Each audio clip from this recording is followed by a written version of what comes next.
Avec vous sur Sud Radio pour le 10h midi. Bonjour à toutes et à tous et bienvenue sur Sud Radio. Bonjour Gilles Gansman. Bonjour Madame Valérie. Et bonjour Caroline Delage. Bonjour Valérie. Bonjour, merci d'être avec nous ce matin. Alors on vous avait reçu pour cette formidable émission que vous aviez imaginée au tableau avec ces enfants qui interrogeaient des politiques. C'est fini ça ?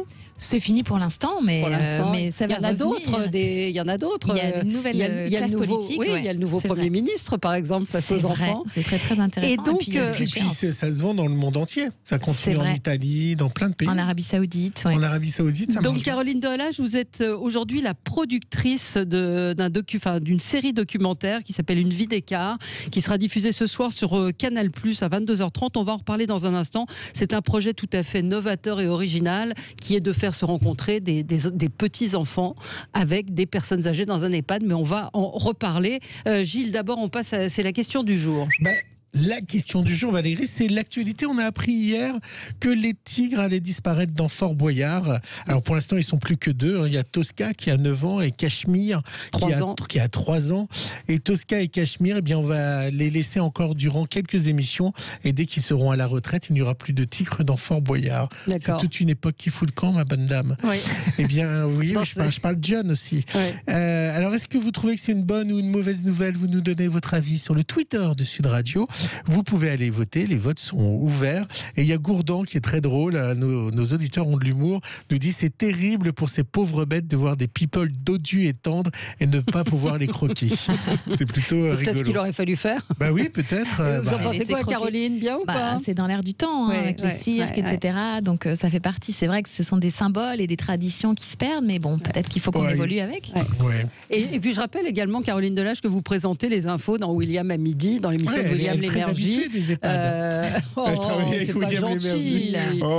C'est pas gentil. William Lémergie qui est du lundi au vendredi sur C8. Sur C8. On va passer au zapping tout de suite. Sud Radio 10h midi média, l'instant zapping. Et le zapping aujourd'hui, alors voilà, je dis des bêtises et après je me retrouve pas dans mes feuilles. C'est la méchanceté. Hier, Emmanuel Macron a été au contact des soignants et des infirmières avec un masque, je vous le rassure Valérie, un contact musclé où il a été interpellé par le personnel hospitalier. On n'a pas les moyens, parce qu'on doit réserver un petit peu de moyens pour faire face à l'urgence Covid, puisque ça, vous pouvez compter sur nous, on va le faire. Je suis un fils d'hospitalier, j'ai pas envie de laisser tomber l'hôpital. Et si je me suis engagé à faire le Ségur quand j'étais à Mulhouse et que derrière on l'a fait et qu'on met les moyens, c'est parce que j'y crois. Et Valérie, écoutez bien, Éric Ciotti était l'invité de C'est à vous. Il a raconté évidemment le drame que vit la vallée de la Roya et de la Vésubie, mais surtout cet épisode incroyable qui a vu tout un cimetière emporté par les flots et donc les corps se sont mélangés. Ouais. Et il y a des cimetières emportés. Voilà, c'est un symbole et il y a un aspect un peu dramatique parce qu'aujourd'hui on a retrouvé des corps aujourd'hui et il y a une distinction à faire entre ceux qui malheureusement ont perdu la vie pendant cet épisode et ceux qui l'ont perdu auparavant et qui étaient dans les cimetières. C'est un aspect encore plus tragique pour les familles.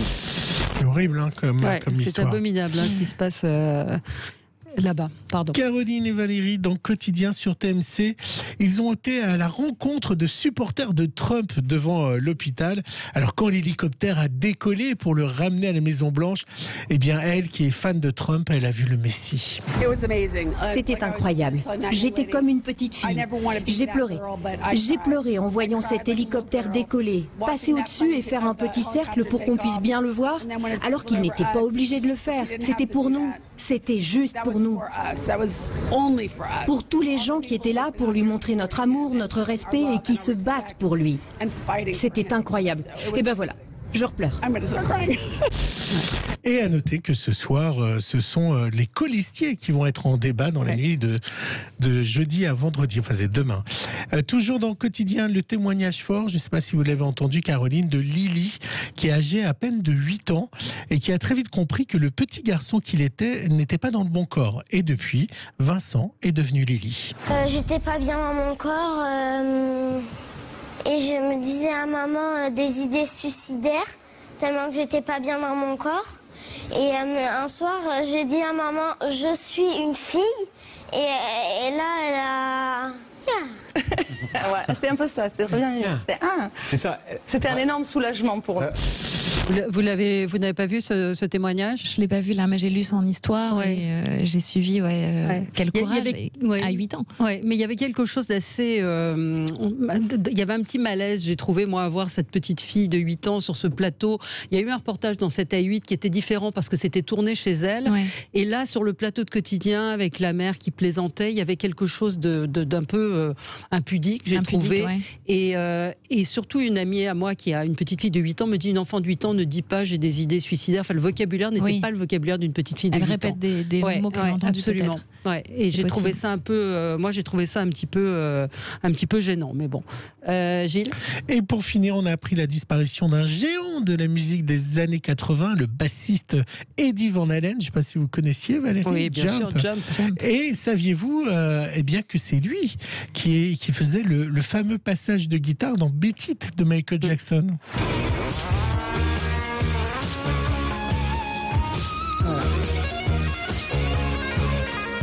Voilà. Hommage à Van Halen.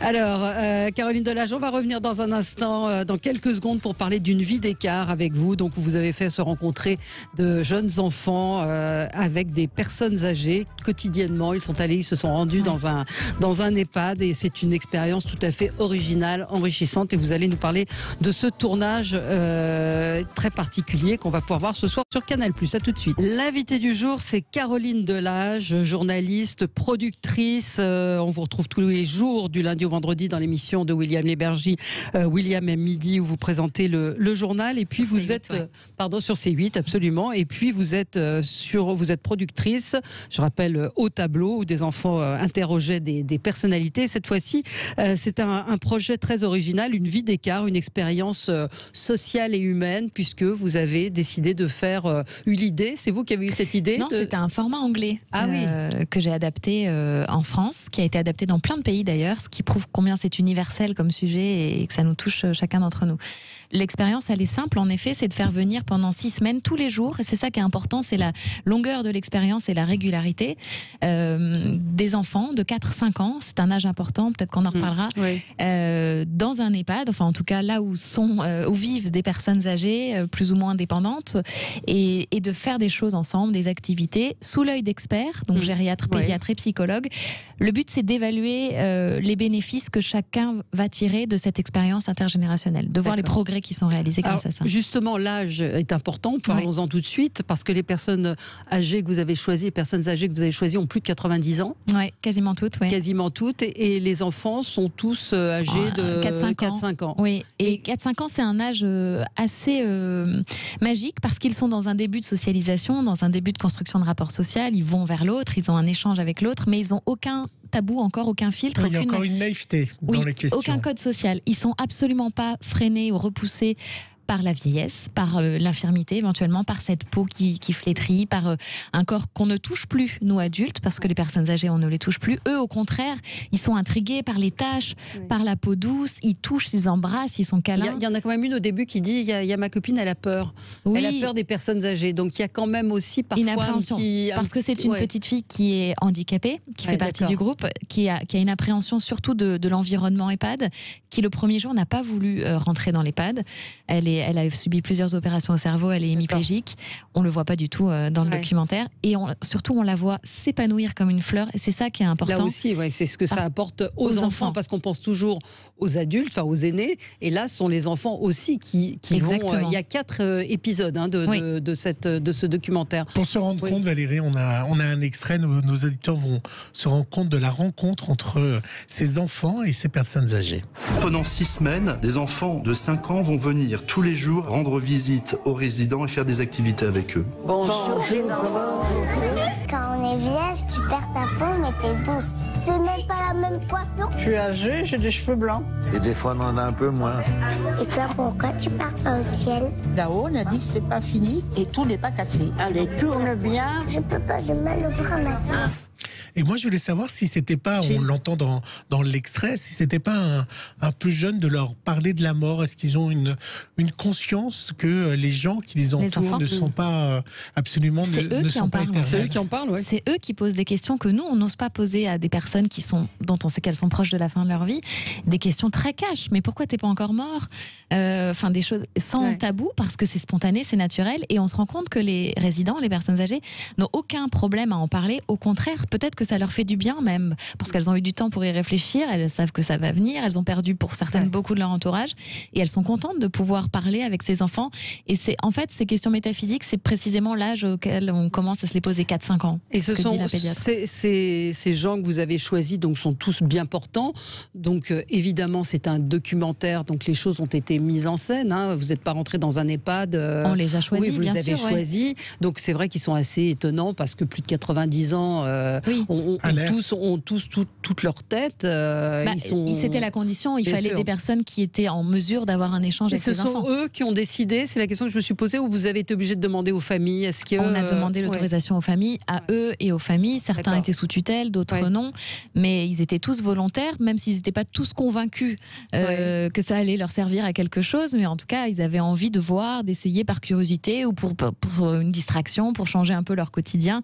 Mais certains étaient sceptiques. Robert, qui est notre seul homme, parce que c'est représentatif de la population en EHPAD. Le directeur de l'EHPAD, je crois, la gériatre. Et donc au début, il dit moi j'aime pas les gosses, j'ai jamais eu de gosses. Enfin si, j'ai eu 2 filles, mais je m'en suis pas occupée. Il a même oublié qu'il avait quand même eu 2 filles. Et donc lui, il est assez sceptique. Il voit pas très bien ce que vont lui apporter ces bambins qui s'assoient sur ses genoux pendant des heures. Et en fin de compte, on le voit à la fin. Je vais pas spoiler, mais évidemment transformé. À noter pour nos auditeurs qu'au début du documentaire, il y a un petit panneau qui indique que malgré le Covid et on sait les dégâts que ça a fait dans les EHPAD, tous les participants qu'on va voir ce soir, ils sont tous en vie. Alors, une nous a quittés, mais pas en raison du Covid. Tous ont été épargnés, et l'EHPAD en général a été relativement épargné par cette épidémie, par chance, et parce que le directeur a vraiment aussi très très bien géré cette crise. Raymonde, qui est la doyenne, elle nous a quittés de vieillesse, de maladie, sans rapport avec le Covid. Parce que ça a été tourné avant le Covid. Ça a été tourné il y a 1 an, oui. Il y a 1 an, oui. Ça serait plus possible, maintenant ce serait compliqué. Pour l'instant, c'est compliqué, mais l'idée, c'est de se projeter à moyen terme et de dire, voilà ce qui est possible de faire, faisons-le. Bien sûr, pas aujourd'hui, parce que on peut pas, mais demain. Hier, on recevait la journaliste Nathalie Lévy dans la deuxième partie de l'émission pour parler justement de nos aînés, de sa grand-mère et de ce regard sur les personnes âgées qui met du temps à changer. Hein, et on voit d'ailleurs que certains d'entre eux sont pas abandonnés, mais quasiment, si certains n'ont pratiquement pas de visite. Donc c'est aussi ça le message de ce documentaire. C'est la prise en charge des personnes âgées, c'est lutter contre leur sentiment d'isolement qui, on le voit dans cette crise sanitaire, qui est plus que jamais au cœur des préoccupations publiques et qui concerne tout le monde.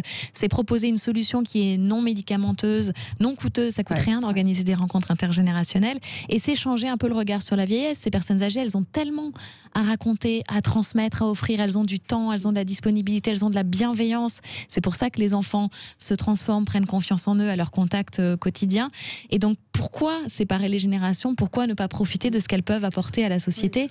Elles ont des choses à nous apporter. Sauf qu'encore une fois, c'est un documentaire qui a été réalisé. Donc, ça veut dire qu'il y a une mise en scène, une fabrication. Quand je dis fabrication, et que ce n'est pas la réalité d'un EHPAD que vous avez tourné. C'est absolument pas un documentaire sur un mais quand EHPAD. on voit, parce que ce que vous proposez est bien, sauf que quand on voit le dénuement des EHPAD, des activités comme celle-ci sont pratiquement impossibles à mettre en place. Il y a de plus en plus quand même d'initiatives intergénérationnelles qui sont mises en place dans les EHPAD, mais elles sont ponctuelles en général. Ouais, c'est ça. Là, ce qu'on veut montrer, c'est que sur la durée et un vrai lien qui se crée, ça fait une différence. Mettre en place des partenariats entre les écoles maternelles et les EHPAD, ça coûte rien. Et d'ailleurs, la ministre en charge de l'autonomie, Brigitte Bourguignon, qui a vu le film en avant-première la semaine dernière, qui a été bouleversée par ce qu'elle a vu, s'est engagée à affirmer sa volonté de mettre en place, quand on sortira de cette crise et de ce cauchemar, des partenariats avec Jean-Michel Blanquer entre les écoles maternelles et les EHPAD. Et j'espère qu'elle va aller au bout de sa volonté parce que ce serait vraiment formidable et c'est ce que j'appelle de mes voeux. Oui, les plus chers que ça produise. Les enfants, ils en retirent quoi, eux ? Les enfants, ils en retirent une attention à l'autre. Et certains qui étaient très dissipés, très difficiles à canaliser, se recentrent complètement, se calment, font plus attention et du coup se comportent après différemment en groupe à l'école. C'est la maîtresse qui l'observe, c'est pas nous.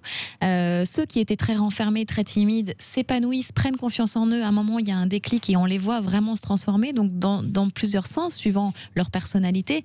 En tout cas, ils en tirent beaucoup de bénéfices. Ils avaient envie d'aller à l'EHPAD tous les jours, dès la première récréation. Ils disaient à la maîtresse, mais on va qu'à l'heure voir les papis et les mamies. Ils étaient impatients.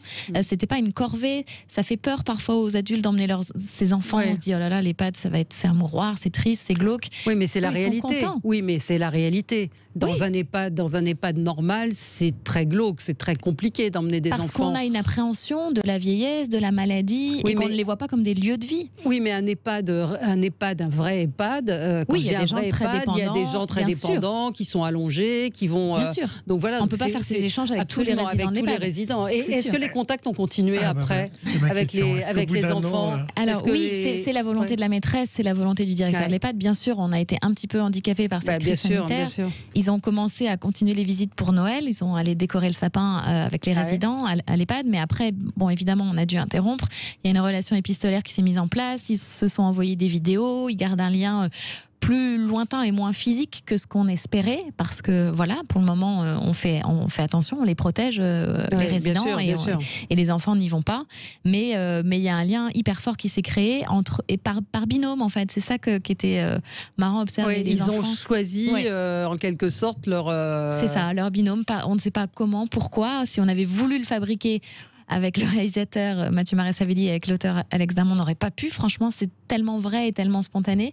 Et c'est génial à observer et à suivre. Est-ce que les enfants et également les participants ont vu le documentaire? Quelles ont été leurs réactions? On a fait des projections à l'EHPAD. Et les parents, alors les enfants, les parents ont tous reçu de quoi voir le documentaire, le lien. Et donc, ils les regardent à leur rythme. Ils sont tous assez bouleversés et émus parce que les parents, ils ne savaient pas, en fait. Ils ne savaient pas ce que faisaient leurs enfants tous les après-midi. Ils entendaient parler de Robert, Monique, Jacqueline, sans tellement savoir qui sont ces personnes. Alors, ils les ont rencontrés parce qu'on a fait un spectacle. Le but de cette expérience, on voit d'ailleurs, ils maquillent les personnes âgées.